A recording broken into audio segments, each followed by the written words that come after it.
Let real consumers rank 3 or more product listings or images from most to least compelling with our ranking comparison poll. To get started, go to Poll Types and select Create Poll for the ranking comparison poll. First, name your poll.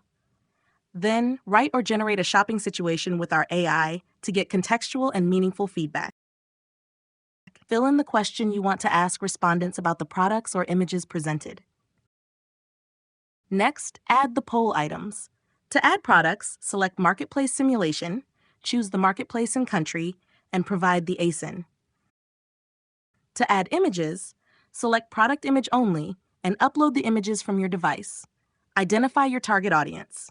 Use our premium target audience for detailed segmentation or the basic audience for broader targeting. Set the number of respondents. We recommend at least 90 for clear insights. Fewer provides a snapshot, while more responses give clarity.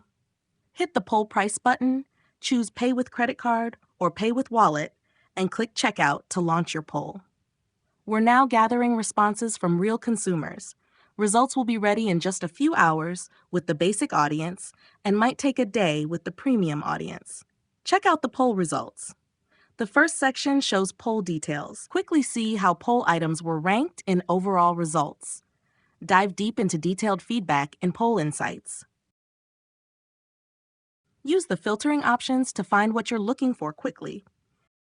Situation Insights reveal what respondents found most important in the situation you provided before seeing any poll items. Ready to gain valuable consumer insights? Launch the ranking comparison poll today.